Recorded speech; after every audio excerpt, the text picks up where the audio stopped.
নিরঙ্কুশ বিজয় নিয়ে সরকার গঠন করতে যাচ্ছে বিএনপি। ফল গণনা ও ঘোষণায় দফায় দফায় কারচুপির অভিযোগ করলেও জামাত ইসলামী বিরোধী দল হিসেবে সংসদে যাচ্ছে।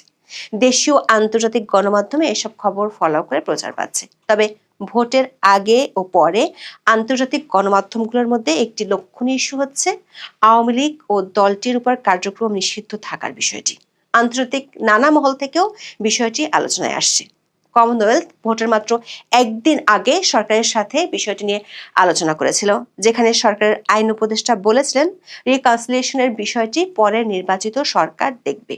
সেই নির্বাচিত সরকার এখন বিএনপির সাথে আলোচনায় বসতে আপত্তি নেই আওয়ামী লীগের। বাংলাদেশের সাবেক প্রধানমন্ত্রী শেখ হাসিনার ছেলে সজীব ওয়াজেদ জয় বলেছেন, দেশের প্রধানমন্ত্রী হিসেবে দায়িত্ব নেওয়ার পর তারেক রহমানের সঙ্গে আলোচনায় বসতে তার আপত্তি নেই। ব্রিটিশ টেলিভিশন ITV-কে দেয়া এক সাক্ষাৎকারে তিনি এই কথা জানিয়েছেন। গত বৃহস্পতিবার বাংলাদেশে যখন ত্রয়োদশ সংসদ নির্বাচন চলছিল, সে সময় ভিডিও কনফারেন্সের মাধ্যমে যুক্তরাষ্ট্রে অবস্থানরত জয়ের সাক্ষাৎকার নেন ব্রিটিশ সংবাদ মাধ্যম ITV সাংবাদিক মাহাতির পাশা। বাংলাদেশ সময় শনিবার ভোরে সাক্ষাৎকারটি প্রচার করে ITV। রাজনৈতিক উচ্চাকাঙ্ক্ষা নেই দাবি করলেও জয় বলেছেন তিনি বাংলাদেশে ফিরতে চান। বাংলাদেশের ত্রয়োদশ জাতীয় সংসদ নির্বাচনকে প্রহসন দাবি করলেও 24-এর আন্দোলন নিয়ন্ত্রণে দমনপীড়ন, তাতে আওয়ামী লীগ বা শেখ হাসিনার দায়, আওয়ামী লীগ সরকারের ভুল, শেখ হাসিনার মৃত্যুদণ্ডের রায়, তার দেশে ফেরার সম্ভাবনা, নির্বাচনের জামাতের উত্থান, আওয়ামী লীগের সংস্কার সহ বিভিন্ন বিষয়ে মাহাতির পাশার প্রশ্নের উত্তর দিয়েছেন সজীব ওয়াজেদ জয়। দেশের ত্রয়োদশ জাতীয় সংসদ নির্বাচনকে সজীব ওয়াজেদ জয় দেখছেন প্রহসন হিসেবে। কারণ হিসেবে দাবি করেছেন দেশের সবচেয়ে বড় দল এবং সব প্রগতিশীল দলকে নির্বাচন থেকে বাইরে রাখা হয়েছে। তিনি বলেছেন, মূলত এমন ভাবে সাজানো একটি নির্বাচন হয়েছে যাতে সবচেয়ে বড় ইসলামপন্থী দল জামাত ইসলামী তাদের জনসমর্থনের তুলনায় অনেক বেশি প্রভাব সংসদে পায়। জয় দাবি করেন এটি টেকসই হবে না, ভবিষ্যতে আরো অস্থিরতা সৃষ্টি করবে। জয় প্রশ্ন রেখেছেন, দেশের দুই প্রধান রাজনৈতিক দলের মধ্যে একটি নিষিদ্ধ এমন নির্বাচনকে কিভাবে গ্রহণযোগ্য বলা যায়? যুক্তরাজ্যে যদি টরি বা লিবারেলদের যে কোনো একটি দল নিষিদ্ধ করা হতো, সেটার সমতুল্য পরিস্থিতি এটা। তিনি প্রশ্ন রাখেন, যুক্তরাষ্ট্রে যদি ডেমোক্রেট বা রিপাবলিকানদের যে কোনো একটিকে নিষিদ্ধ করা হয়, তাহলে কি সেটিকে কোনোভাবে অবাধ ও সুষ্ঠু নির্বাচন বলা যাবে? তিনি মনে করেন, অনির্বাচিত একটি শাসন ব্যবস্থার নির্দেশে একটি রাজনৈতিক দলকে নিষিদ্ধ করা নজিরবিহীন ঘটনা। আওয়ামী লীগের শাসনামলে যে জামাত ইসলামীকে নিষিদ্ধ করা হয়েছিল সে কথা মনে করিয়ে দিয়ে মাহাতির পাশা তখন প্রশ্ন করেন, বিষয়টি কিভাবে নজিরবিহীন হয়? এই প্রশ্নের উত্তরে মিস্টার জয় দাবি করেন, আওয়ামী লীগ সরকার জামাতকে নিষিদ্ধ করেনি, তারা নির্বাচনে অংশ নিতে পারেনি আদালতের রায়ের কারণে। জামাত তাদের গঠনতন্ত্র সংশোধন করলে আবার নির্বাচনে অংশ নিতে পারত। ITV সাংবাদিক প্রশ্ন রাখেন, আওয়ামী লীগ আমলে 3টি নির্বাচন নিয়েও কারচুপির ব্যাপক অভিযোগ ছিল। জবাব দিতে গিয়ে শেখ হাসিনার ছেলে সজীব ওয়াজেদ জয় দাবি করেন বিষয়টি পুরোপুরি সঠিক নয়। তিনি বলেছেন, গত 3বারের মধ্যে প্রথম ও তৃতীয়বার বিরোধী দল নির্বাচন বর্জন করেছিল। দ্বিতীয়বারের ক্ষেত্রে নির্বাচনের আগে জনমত জরিপগুলো, এমনকি আমেরিকানদের করা জরিপ সহ সব জরিপেই দেখা গিয়েছিল তাদের দল বিপুল ব্যবধানে জয়ী হবে। আওয়ামী লীগের নিরঙ্কুশ সংখ্যাগরিষ্ঠতা পাওয়ার সম্ভাবনা ছিল বলে তিনি দাবি করেছেন। এরপর তিনি বলেন, দুর্ভাগ্যজনকভাবে প্রশাসনের কিছু ব্যক্তি নিজেদের উদ্যোগে কিছু অনিয়ম করেছেন, সেগুলো তদন্ত হওয়া উচিত ছিল, কিন্তু হয়নি। 2014, 18 এবং 2024 সালের নির্বাচনেও বিরোধী মতকে দমন, নৌকায় সিল মেরে ব্যালট বাক্স ভরার ব্যাপক অভিযোগ আওয়ামী লীগের বিরুদ্ধে ছিল। তাহলে সুষ্ঠু নির্বাচন নিয়ে কথা বলার মতো অবস্থান আওয়ামী লীগের আছে কিনা সেই প্রশ্ন করা হয় জয়কে। উত্তর দিতে গিয়ে 2014 সালের নির্বাচন ঘিরে বিরোধী দলের জ্বালাও পোড়ার ঘটনা মনে করিয়ে দেন জয়। তিনি দাবি করেন, আওয়ামী লীগ কাউকে নিষিদ্ধ করেনি। তার ভাষায়, এটাই গত 3 নির্বাচনের সঙ্গে এবারের ভোটের মৌলিক পার্থক্য। মাহাতির পাশা প্রশ্ন করেন, গত 15 বছরের দুর্নীতি, অপহরণ, গুম, মত প্রকাশের দমনের অভিযোগ, এসব বিবেচনায় নিয়ে তার কি মনে হয় না যে আজকের পরিস্থিতির জন্য আংশিকভাবে আওয়ামী লীগ নিজেই দায়ী? জবাবে জয় বলেন, না, কারণ একই ধরনের অভিযোগ বিএনপি ক্ষমতায় থাকাকালেও তাদের বিরুদ্ধে আনা হয়েছিল, অথচ এখন তাদের সেলিব্রেট করা হচ্ছে। 24-এর আন্দোলন নিয়ে এক প্রশ্নে ITV সাংবাদিক বলেন, আপনি কি স্বীকার করেন আন্দোলন চলাকালে এমন কিছু ব্যর্থতা ছিল যা শেষ পর্যন্ত শেখ হাসিনার পতনের কারণ হয়েছে? জবাবে জয় কিছু ব্যর্থতা থাকার কথা স্বীকার করেন। তিনি বলেন, আন্দোলনটি শান্তিপূর্ণভাবে শুরু হয়েছিল। তাদের দাবি ছিল যৌক্তিক। দুঃখজনক বিষয় হলো 2018 সালে আওয়ামী লীগ সরকারই কোটা কমিয়ে দিয়েছিল। কোটা সরকার পুনর্বহাল করেনি। যারা আগে কোটার সুবিধা পেতেন তাদের পরিবারের করা একটি মামলার ভিত্তিতে আদালত তা পুনর্বহাল করেছিল। এরপরই আন্দোলন শুরু হয়। সরকার শিক্ষার্থী আন্দোলনকারীদের সঙ্গে বসে কথা বলতে ব্যর্থ হয়েছিল। জয়ের দাবি জামাত ইসলামী ওই সুযোগ কাজে লাগিয়ে সরকার পতনের আন্দোলনের দিকে নিয়ে যায়। তারাই সহিংসতা শুরু করে। আন্দোলন সহিংস রূপ নেয় এবং আবারও সরকার তা মোকাবেলায় ভুল করে। বিষয়টি এত দূর গড়ানো উচিত ছিল না। মাহাথির বাশা জুলাই হত্যাকাণ্ড নিয়ে ক্ষমা চাওয়ার প্রসঙ্গে প্রশ্ন করেন।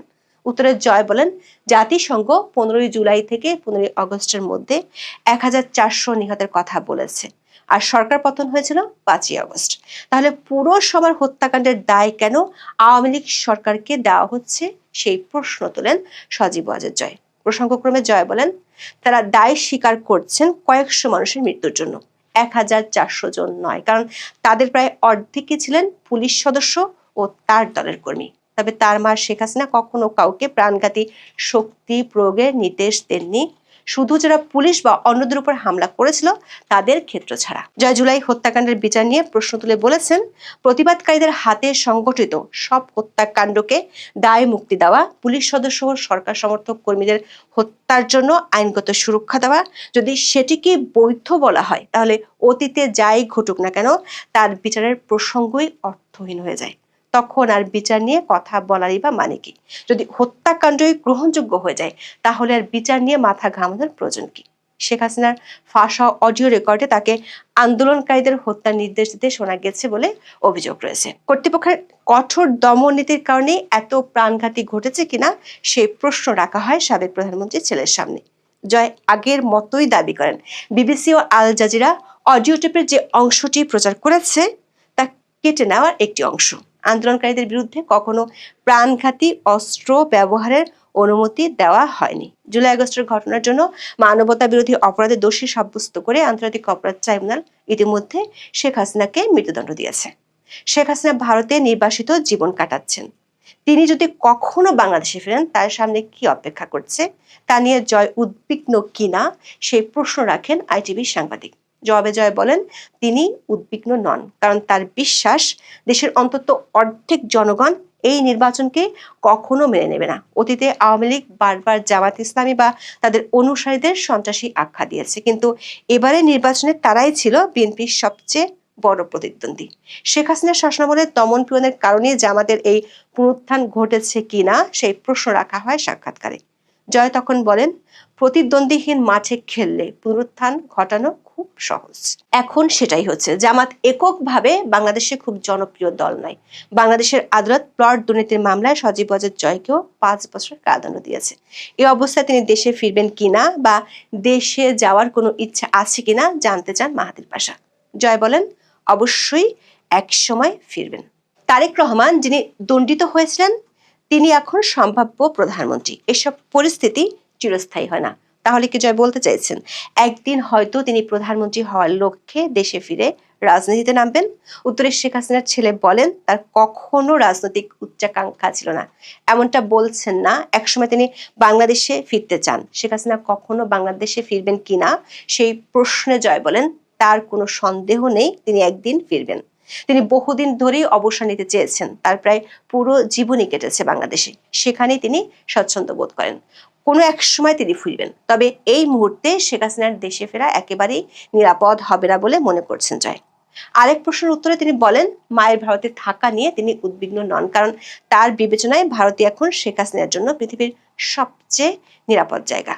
আওয়ামী লীগের সংস্কার দল গঠন নিয়ে প্রশ্ন করেন সাংবাদিক মাহাথির বাশা। জয় বলেন, এই মুহূর্তে আওয়ামী লীগ আছে নিপীড়ন আর নির্যাতনের মুখে। তিনি বলেন, তারা কারোর সঙ্গে কথা বলতে পারছে না, দলীয় বৈঠক করতে পারছেন না, সংবাদ সম্মেলন করতে পারছেন না, তাদের কার্যালয়গুলো পুড়িয়ে দেওয়া হয়েছে। কেউ কূটনীতিকদের সঙ্গে কথা বলার চেষ্টা করলেও গ্রেপ্তারের ভয়ে থাকতে হচ্ছে। তাই বর্তমান পরিস্থিতিতে আওয়ামী লীগের করার মতো কিছুই নেই। তবে পরিস্থিতি বদলাবে, সবসময় বদলায়। তারেক রহমান বলেছেন তিনি প্রতিশোধের রাজনীতির পথে যেতে চান না। সে কথা মাথায় রেখে জয় কি তাকে মামলা প্রত্যাহার অনুরোধ করবেন? এমন প্রশ্ন করা হয় জয়কে। আইটিভির এই প্রশ্নে জয় বলেন, এটা তার হাতে নেই, তিনি দেশে থাকেন না, এটা পুরোপুরি দলের সিদ্ধান্তের বিষয়। তারা কি করতে চায় সেটি তারাই ঠিক করবে। এই প্রসঙ্গে বলেন, বিএনপি বাংলাদেশের আরেকটি বড় রাজনৈতিক দল, অবশ্যই তাদের সঙ্গে কথা বলা উচিত। বিএনপি কখনোই নির্বাচন বর্জন করা উচিত হয়নি। তারেক রহমান যদি প্রধানমন্ত্রী হন তাহলে অবশ্যই তারা তার সঙ্গে কথা বলবেন এবং তার সঙ্গে কাজ করবেন। বাংলাদেশে মুজিব পরিবার ও জিয়া পরিবার বংশানুক্রমিক নেতৃত্ব নিয়ে অনেকের সমালোচনা করেন। এর অবসান হওয়া উচিত কি না সেই প্রশ্ন করা হয় সজীব ওয়াজেদ জয়কে। জবাবে তিনি বলেন, এটা কি বংশানুক্রমিক রাজনীতি? তারা নিজেরা রাজনীতিতে থাকতে চান নাকি তৃণমূল পর্যায়ের মানুষ দলীয় কাউন্সিলে বারবার ভোট দিয়ে নির্বাচিত করেন? জয় দাবি করেন, তিনি যদি বাংলাদেশের প্রধানমন্ত্রী হতে চাইতেন তাহলে অনেক আগেই হতে পারতেন। তার মা 1 দশকের বেশি সময় ধরে তাকে নির্বাচনে দাঁড়াতে, সংসদ সদস্য হতে উৎসাহ দিয়ে আসছিলেন। তাহলে কেন জয় প্রধানমন্ত্রী হতে চাননি? জবাবে জয়ের উত্তর ছিল, তিনি স্বাচ্ছন্দ্যে থাকতে পারলেই খুশি। এখন এই পর্যন্ত। সবাই ভালো থাকুন, সুস্থ থাকুন, নিরাপদে থাকুন। দেখা হবে আগামী পর্বে।